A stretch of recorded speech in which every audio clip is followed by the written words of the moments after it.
Welcome to Wellness Radio with Dr. Jeanette Gallagher as your host. Her show discusses topics of health, wellness, and spirituality, and is about discovering your place in this great universe, from your cells to the cosmos. Along with her guests, in casual conversation, she strives to ask the difficult questions that may be holding you back from a vibrant life, and shares new ideas that may inspire you to make a change in your life that you only can see in your dreams. And now, here is Dr. Jeanette Gallagher. Good evening, everyone, and welcome to Wellness Radio. This is Dr. Jeanette Gallagher, and it's a pleasure to have you with us here this evening. Tonight we are going to be talking about second in the series about animal ethics, about human engagement, about the world in which we live.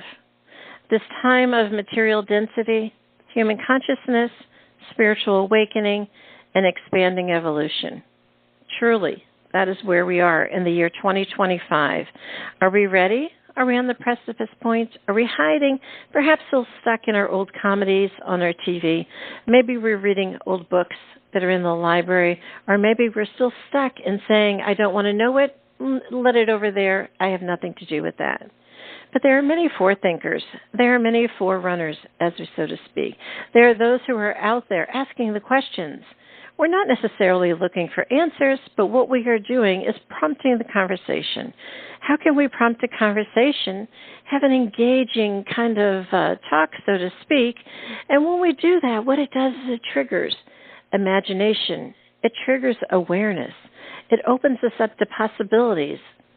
And things like tradition, old stories, beliefs, and truths seem to fall away.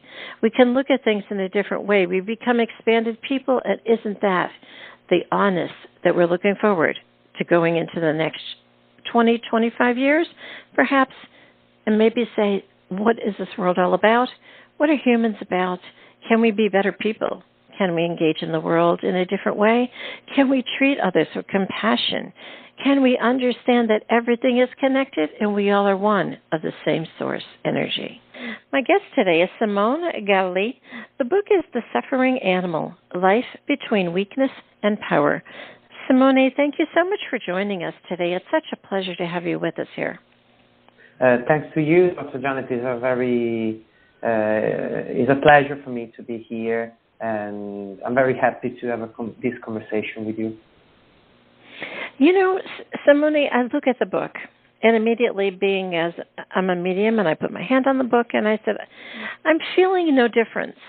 I'm feeling no difference between humans and animals.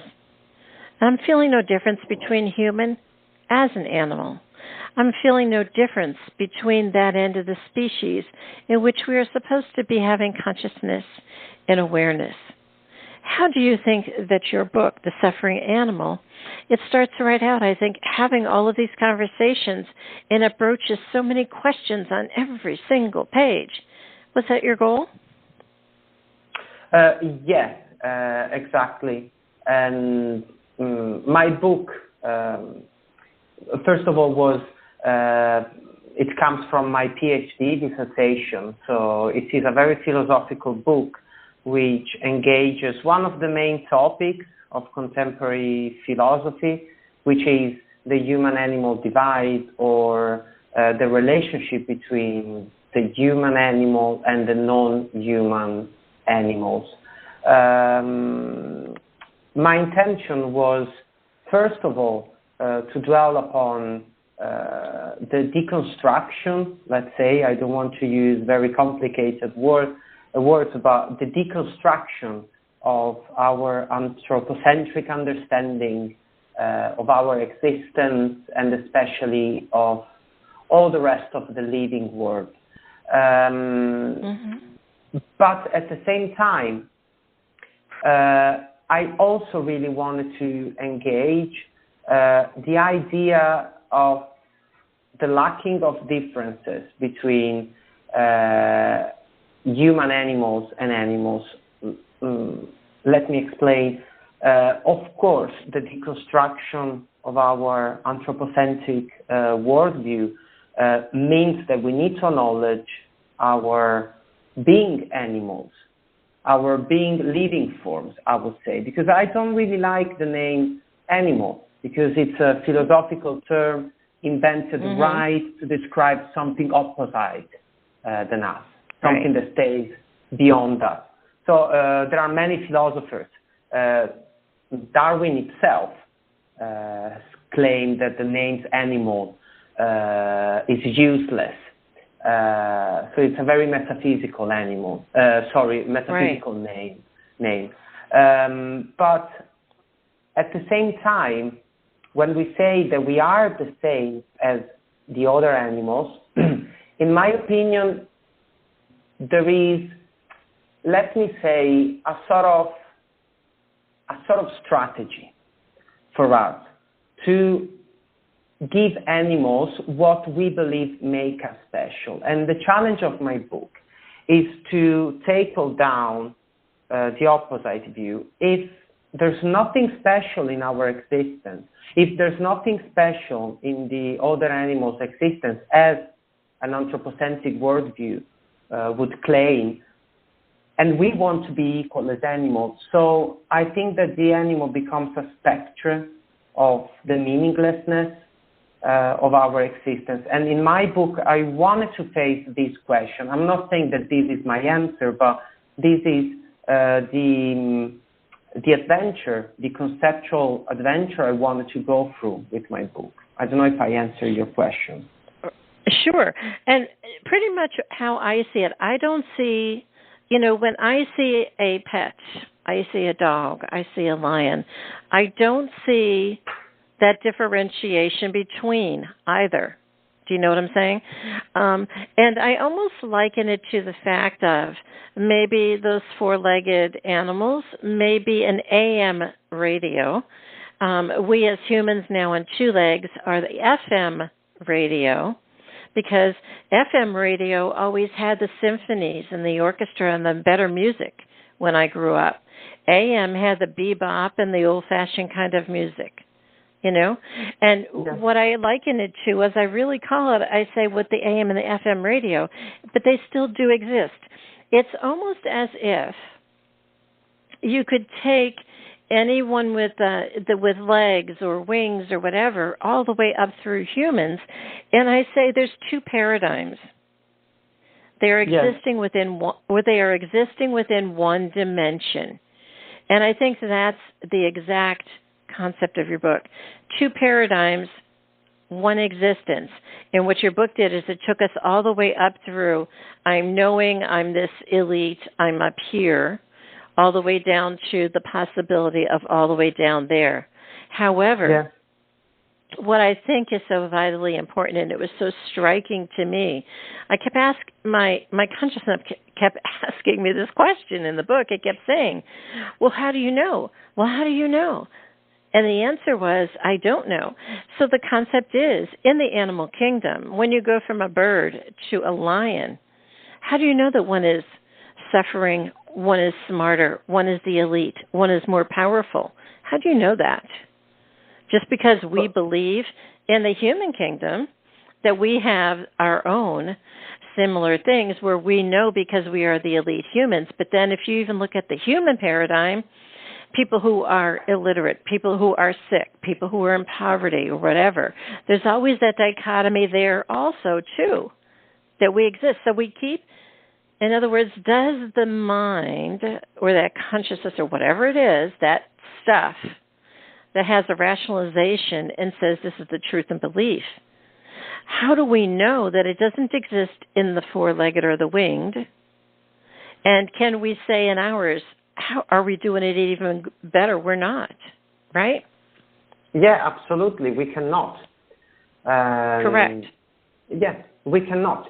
And we don't know anything about what other living forms may feel, may think. And even when we say that all the living forms rejoice or suffer, we are using terms that we use to describe our experience, to describe theirs. But, at the same time, this is something that we cannot avoid doing. Somehow we need to explain the word around us, and all the living animals, all the living forms, really questions, I think, our being here and now, because they are different than us, and the world is so populated with so many other living forms with amazing abilities. But at the same time, what was for me the common ground, the unquestionable common ground, when we talk about life and living forms, is finitude. The fact that the living world, by definition, is a mortal world. And starting from the very experience of finitude, I think that this is the common ground that we can start thinking of all the living forms. Let me add this to what you said. That was very interesting, and somehow I think you really understood what I tried to write in my book. But what really struck me, and I have to say, I'm not, for example, vegetarian. I don't have any ethical diet. I don't follow any ethical diet. But at the same time, if I see another animal in front of me, walking or moving, and maybe I see the way this animal lives on the street, in a cave, I don't know, I can perceive the difference between me and him or her. And somehow I can say, as I'm just playing another role, the role of the anthropocentric person. I can say that I drive a car, I use a smartphone, and that my species even can go on the moon. So we can perceive a difference if we just maintain our attention on the abilities. But, and that's a provocation that I wanted to make in my book. If I go in a supermarket, what's the difference between my dead body and the dead body of an animal? Nothing. Absolutely nothing. There are bones. Right. There is flesh. And there's absolutely nothing. If you open my body, you will find the same as what you will find if you open an animal's body. So, and this is not to be, let's say, pessimistic or negative. It's just because life, as long as we maintain, let's say, a rational point of view or a scientific point of view on life, but life is, by definition, a mortal phenomenon. And I don't distinguish between life and living. Tell me. Right, and totally what I want to share this before I forget it, but really how I see it as the animal kingdom is the same. Animal and human is the same to me. What I see as they have material density, they have cellular changes, they evolve, and they have an intuit sense. If we look at it just there, everything is on an equal platform. The only thing perhaps maybe as you shared is difference with the humans is that we have a cell phone or we do this, we have a grocery store, we have intelligence, whatever. And I think of that as the affluence of the human to collect and validate that they are superior. Sure. If we look at it, when people are, quote, living off the grid, they don't have all of that stuff with them. All of that stuff is no longer equated to their power as the human of their day. If they are living off the grid, they are with that same center of, I have material density, I'm this human concept, my body is still evolving and changing, and I have intuit into my life. All of that other stuff is just a construct of the human paradigm that we've created for only superiority. Yes? Absolutely, yes. And this is exactly what I was trying to say before. There's somehow that human culture, I'm not saying our society, every human society, somehow try to distance the actual fear of mortality, but which is not only, I think, the fear that our life can end, but it's the fear that our life eventually does not make sense. I think that this, for me, at least my research led me to this conclusion, that the very question at stake is the meaning of an existence. And yeah. And it's interesting because I work with a lot of patients at end of life. And truly, I mean, I say to them, honey, when you go through that door, zero of your identity, your obituary, your legacy, all of this stuff is only story. It does not go through the door with you. You will become the eternal energy source that you've always been, and you're shedding all of this. So I think a lot of times people philosophically, when they're able to get to that point where they understand that concept, that we are more than that which we've constructed as the human story, we truly then open ourselves up to be able to see all as one. You know, and it truly is so different because, you know, I wrote on the page, I wrote, if we are in touch with human suffering, we transpose our care onto the animals as well. So let's say for a human being and we see an animal suffering, that's really bringing up feelings in ourselves to have to find ways to help them or whatever because of our own fears, our own insecurities, our own story within our own mind and our consciousness, and our own beliefs and truths that we have constructed. Whether they are true or not true is our own issue. It's not always about the animal. The animal may or may not be suffering. They may or may be going through their own cycle of their own evolution. But also, too, we do that as humans. You know, when we get sick, it's like, run to the doctor. Who's going to fix me? I'm going to have to stay around. I have to hurry up and do this, that, and the other, you know. All of this stuff that we've constructed as story. In essence, by looking through your book and going through these very philosophical questions, it comes down to what truly is important in our existence. And the answer goes right back to what we just said. We have density. We have intuit. That's it. Perhaps. But I think it's, if I can engage with what you were saying, I do think that everything depends on the kind of worldview that we want to endorse or that we want to use as the foundation of our thinking or even beliefs. For instance, in my book, as a philosophical perspective, and you know, when you study philosophy, when you do a philosophical research, it doesn't matter your opinion. You need to let the concept or the history of thought talk before your opinions.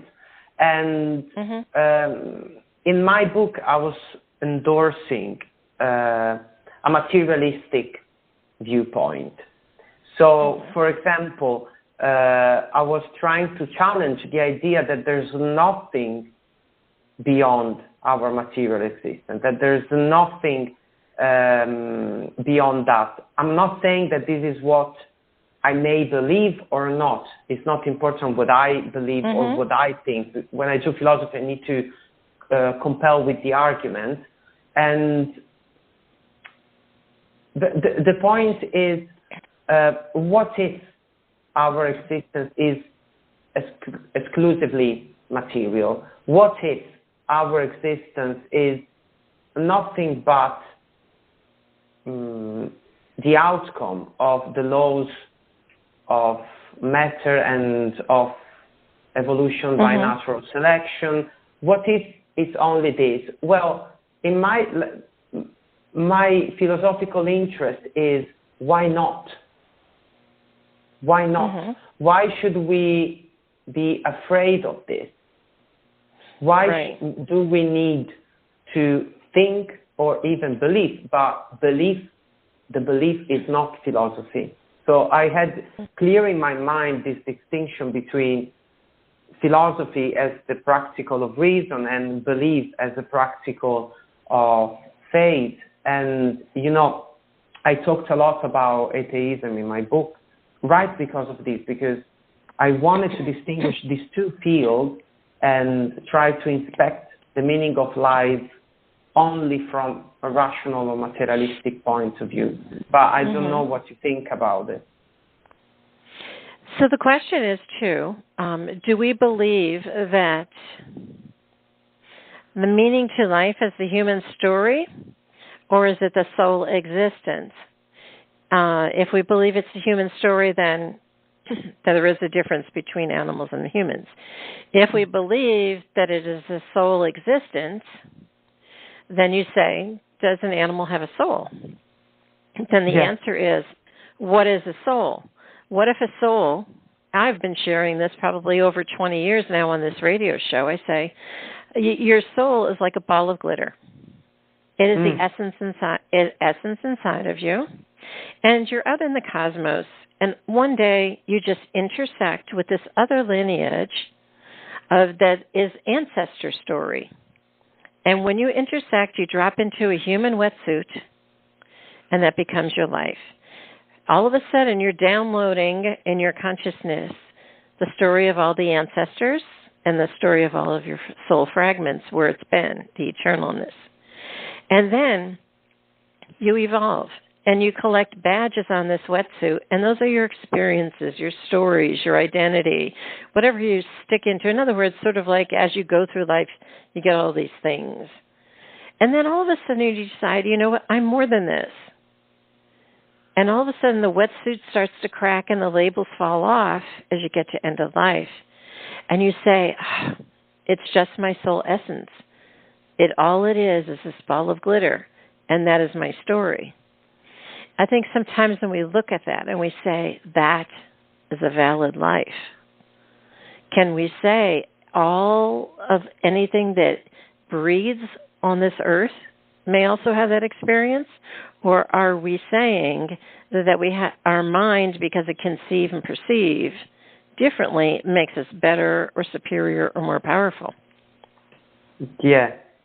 Well, I don't know, because I think we really need to understand what we mean with the word soul, and at least in the Western tradition, soul moved from being, let's say, in the ancient Greek and Roman world, moved from being the vital impulse in our body, what makes a body alive. So the soul were throughout all the body. Why later on, let's say from modern age on, soul became the same as self-consciousness. So it was a very mental understanding of soul. So nowadays when we talk about soul, we mean our ability to be self-conscious, to know what happened to us, to be aware of our feelings. And the challenge between human and animals, or at least the challenge for humans in regard to animal existence, the question has always been not if they suffer. Because if we observe an animal, if you try to hurt an animal, you will have a reaction that somehow resembles us about and express pain, disgust for what is happening. Our point is that animal aware of the fact that he's suffering? And this creates completely another level of suffering. Because feeling pain is a thing. Being aware of feeling pain is completely another thing.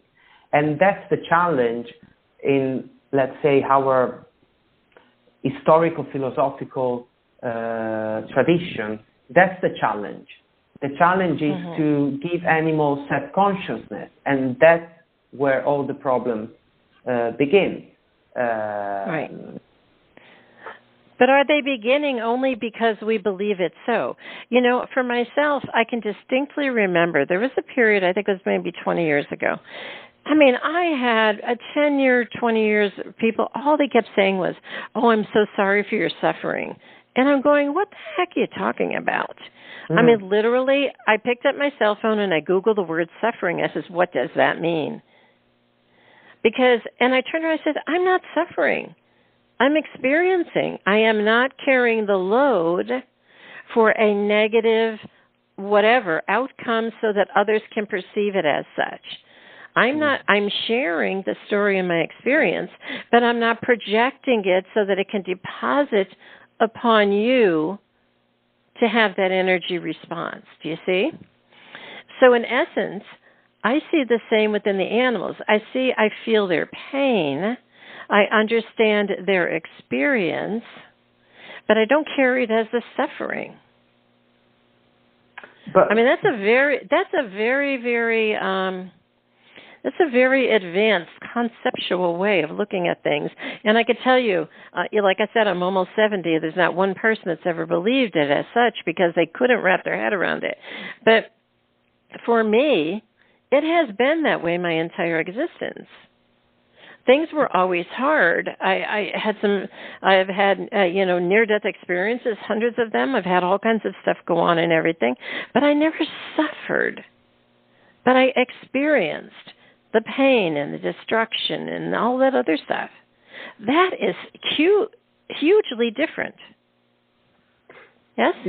Yeah, but don't you think, for example, that here we are talking about, if I got it right, so correct me if I didn't, we are talking about somehow a way to see things, a sort of strategy to respond to a certain issue. So the fact that we can distance our suffering, the fact that we can process the experience of suffering and understand that this is not what we call suffering, but is something else, that these are strategies, ways of dealing with a problem.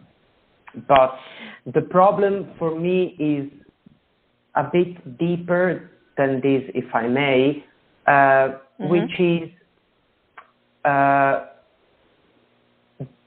the fact that being alive, so this is the great, someone calls it a gift, but let's suppose it's a gift. The fact of being alive entails a long process of weakening, a long process that leads inevitably to dissolution. This is life, as we call it. And then what happened after? What happened after we end this life? If someone believes that there's heaven, or someone believes that somehow we reconnect to a wider and higher spiritual dimension, this is all legit, but this is what comes after. In the moment that we are here, we see all around us forms of life disappearing, forms of life fighting to survive. And human experience, as we, at least in the West or in the rich countries, as we experience life somehow is somehow protected, and illness is the way that life erupts in our lives. And we discover that we are weak, that we are essentially fragile, that a little change in our cell can completely destroy our body. And the fragility of life is what we discover when we are sick. But if we were in, let's say, real nature, and then we will be struggling all day long to eat, and to be starving, it's a horrible feeling. I don't know if I'm explaining myself. Maybe I'm taking too large, but... right. No, I understand what you're saying, but I also, too, understand that our concepts of what is we're all basing it upon outcomes that we have seen in the past. It's all about the past. Everything is about the past. I saw that before. Oh, I know that's suffering. I saw that before. That's pain. I know that pain is going to lead to suffering. And I don't see that trajectory in my own essence, in my way of my perception. But also, too, I think about, we see animals and we say there's animals in the desert and they've lived there forever, and we as humans have changed, and now there's not water running down, or it's not raining, or whatever, and that they are suffering. But is that not evolution? I mean, let's look back at the Ice Age and all those other things. Could we sit down and say that again, that, oh, the humans must have caused it, and sit there wagging our fingers at them? In other words, the dichotomy of, is it right or wrong? Is it good or evil? Is it what God wanted, what God didn't want? Is it what the earth was supposed to do or didn't supposed to do?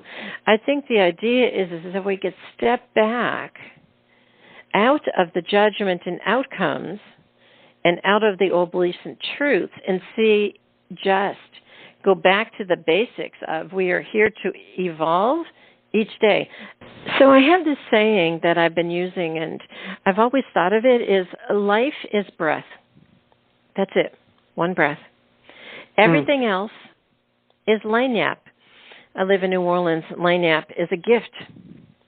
Everything else is a gift. So everything else, does it have to filter through our consciousness, and then we turn around rationally, hold it in these little boxes in our existence, and we're always trying to fix it and shape-shift it and save it. So I think the idea is, if you just say life is breath and take a breath, you say that's it. When I think of, then go back to the animals in the desert, and we say, but they're suffering, we need to go help them. Perhaps it's time for them to evolve and not be in that place anymore. Maybe we don't need to go out and plant all of these plants and trees for them, turn around and dig an ocean or a well or whatever it might be. Because in 5 or 10 years from now, they will be extinct from that area. Maybe their extinction is what we are witnessing. However, isn't extinction the end of a life? And people do not, let me tell you, working with end-of-life patients, humans do not like seeing the last third of anyone's life. I don't care who you are, you do not like it. You judge it, you see it, they do not like decay, they don't like the smell of it, they don't like the sense of it, they will not watch it, and it just doesn't happen. So are not humans always thinking about, I need to be powerful and healthy? Everything else, boof, I'm out of here, I'm gone. So they try to manipulate their world of human themselves and animals to keep them powerful and healthy, because they are denying that which is the existence, which is the 1/3 last of life in any existence. I mean, we see people, if all of a sudden you see a bird on the side of the road, you hurry up, you're pulling over, how can I save it? The bird said, my time is done, and this is how I'm exiting this world. You probably do not like it, and you're witnessing. So the witness of the experience is what we're talking about in these books on human ethics. Ethics is, I am witnessing something, it doesn't work for me, I'm going to fix it. Perhaps?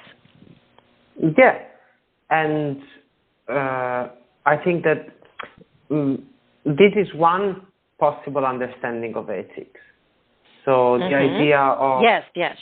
Which presupposes that we perceive what's wrong in the word and we try to change it to make it better. So there are two problems. There is at least one big problem with this.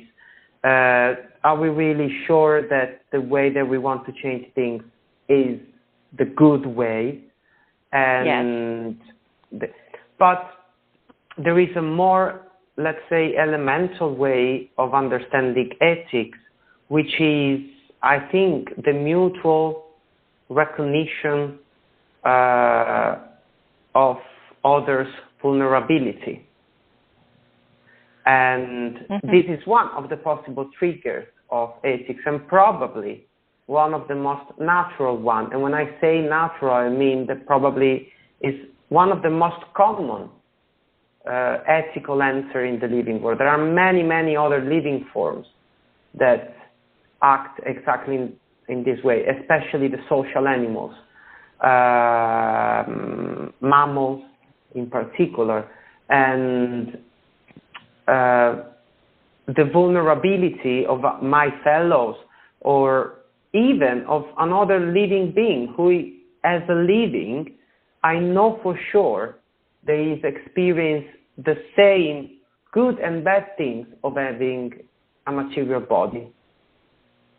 Because we cannot deny the fact that being a material being entails good and bad things, entails vital power, and at the same time entails limits, forms of weakness.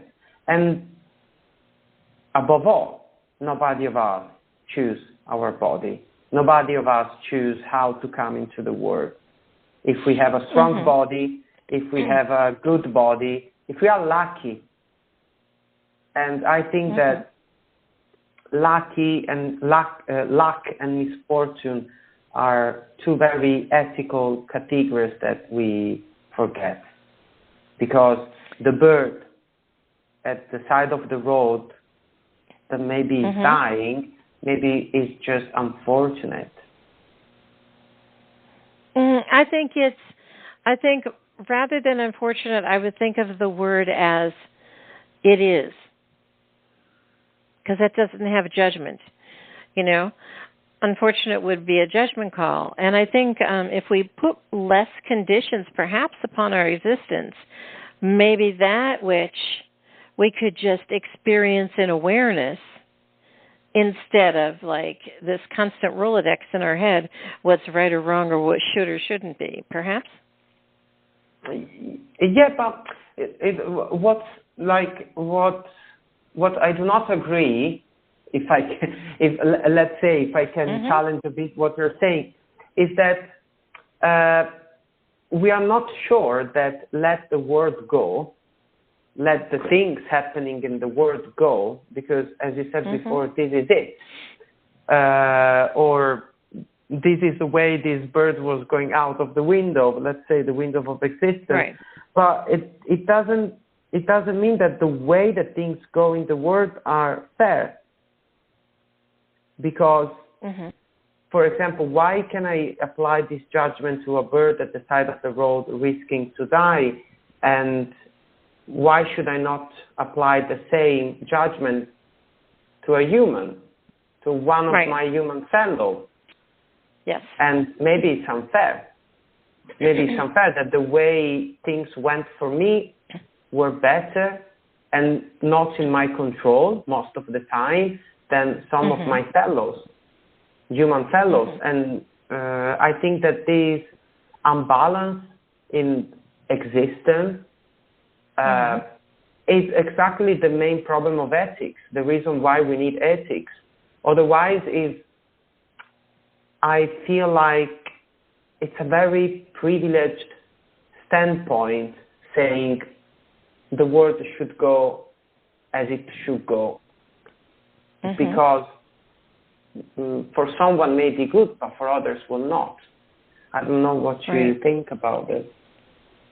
What I see also too, Simone, is I think of the idea of the word suffering, and I think of the word weakness and power and health, and I see them as both sides, one on each side. And to me, I don't even see the word power showing up, just as I don't see the word suffering show up. To me, when someone is in pain or in illness, perhaps maybe as animals, their cycle and their evolution may be ending there. I see it as humans, their life as their existence may be ending there. People would call that weakness. They would call that suffering. They would call that whatever they want to call it. On the other side, you have, the healthy beings that they got it going on. They know everything that's going on. They see them as, and then animals, they see them as leaders of their kingdom or whatever that might be.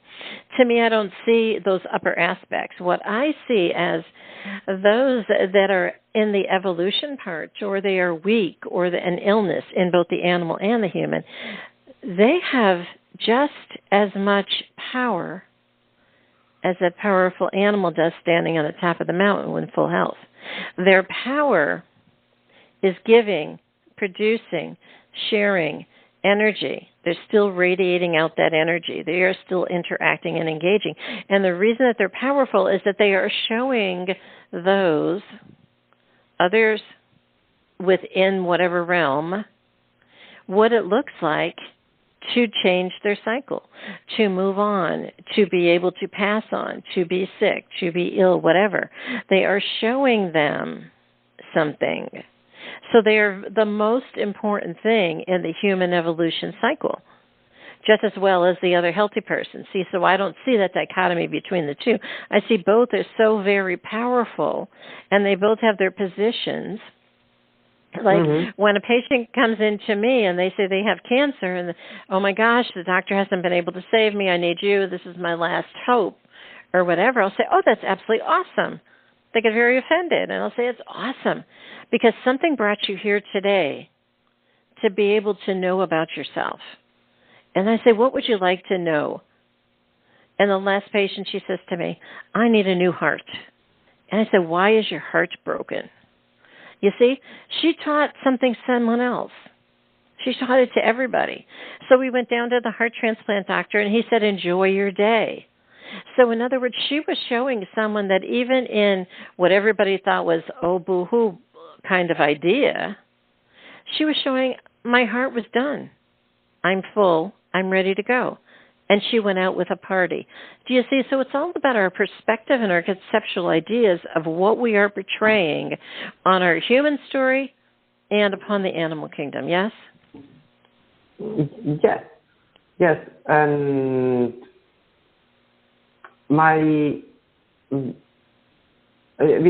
because with the word power, which was mainly a problem, a linguistic problem, because with power, I meant vital power.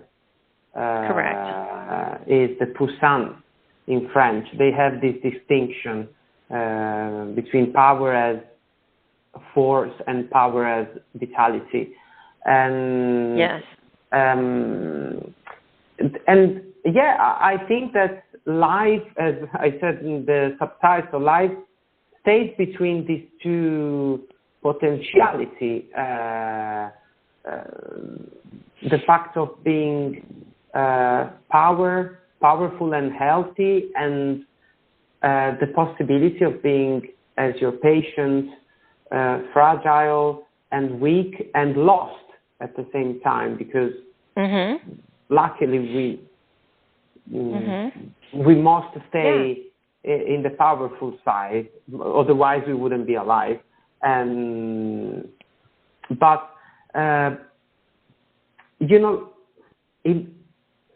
from my point of view, I cannot but thinking that there is something utterly wrong and in this.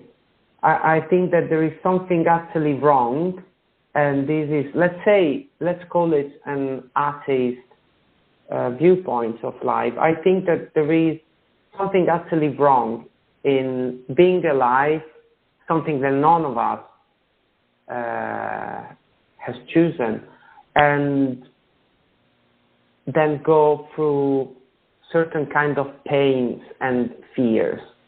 And as long as, in my belief, humankind, let's say general existence, is an existence that somehow fights against it.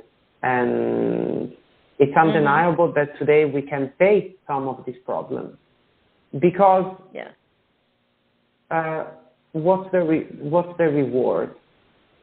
What's the point? Why shouldn't life be painless, for instance? Why not? Why not? I would say, why does life have to be suffering? It can have pain, but it isn't suffering. In other words, we don't need to carry it as a victim of the container, do you know? In other words, we may still have all of the pain and stuff, but we don't have to be the sufferer of it.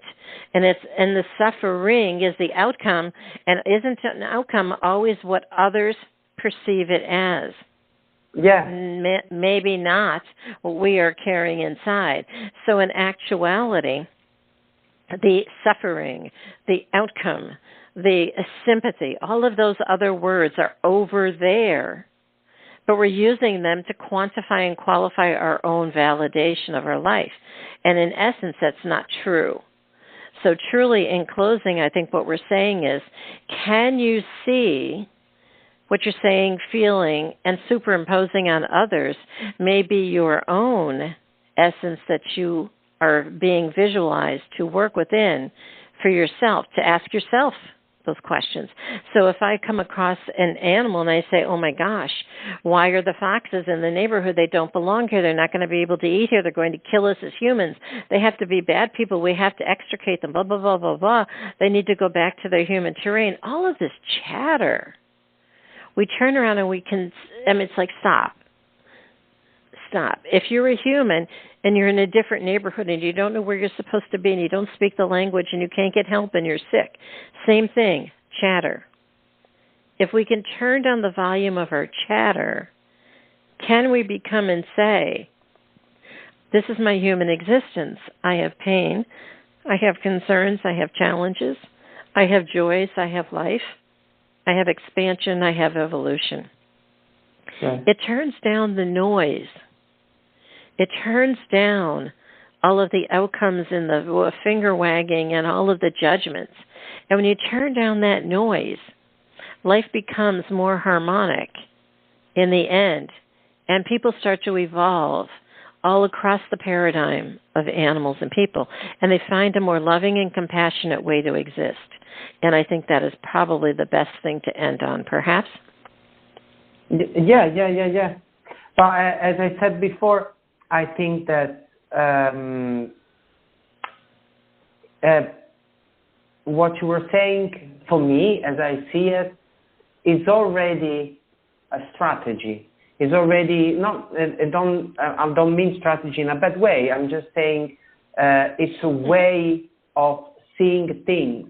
It's a way to find, I don't know if I misunderstood, but it's a way to find good where there is evil or bad. And at least in my book, the point is, because this is a form of theodicy, this is a form of justification of what is happening in view of something better after, or which can mean also like self-improvement in terms of character, become stronger, become more aware about existence, becomes but in this way we are assuming that somehow pain is for something, that pain, we can use pain instead of just endure it or suffer it. We can use it to gain something else, something better, to move on, to evolve, as you said. But this is already, let's say, something that comes after. It's how we decide to face the thing. And I would like in the word, and I come from Italy, I come from a very Catholic country, I would like a word where people that do not want to face this, that they just want to stop, can be able to do this. Because in the name of the fact that suffering, feeling pain can be a chance, many people in my country, but I think almost everywhere in the world, are prevented of the right to say, no, it's not for me. I want to go willingly, with dignity. And they are prevented. They are forced to suffer. Yes. And there are people saying that in those moments they can find love, that they can find a new understanding of life. But what if I don't want it? I want to be free, maybe to stop it. And so the problem is my book, and also I dedicate the book to this. I say in the book I write, the suffering animals who have not the right to say no to life. And because I would like ethics to be established upon a non-evaluating view on our existing. Right. So, right, because just as the animals in the desert, don't go out and try to save them all the time. Let it be. You know, I think, you know, we're talking about very similar, very inspiring, very eye-opening answers and questions and concepts today. And I think that's where our new evolution will be coming up in the next 25 years, so to speak, hoping people will pick up the conversations and start saying, I need to start asking questions because what I'm doing is not working. And that's really what our goal was today, yes? Yes, thank you very much. Absolutely. Simone, can you share with the listeners how to find out more information about the work and the project? The book is in the Animal Ethics series by the editor Palgrave, and it came out in June 2023. Well, Simone, it was such a pleasure to have you with us here to be able to do this questions and answers and battle back and forth. And I think it was such a delightful time to be able to engage with you. As I call it, it's called dancing in the ethers, that which is above. We're standing above and we're looking down and saying, what if? And we thank you so much for joining in the conversation today.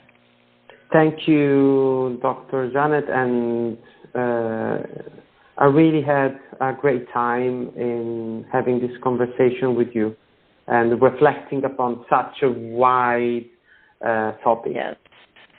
Very good. Well, if you'd like to find out more information about Simone Ghelli, again, the book is A Suffering Animal, Life Between Weakness and Power.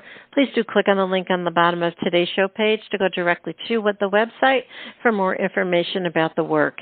It truly is about being able to say, what is going on in the world? We need to look at every aspect of our being, our existence, our evolution, everything in it, our relationship with nature, animals, humans, and beings.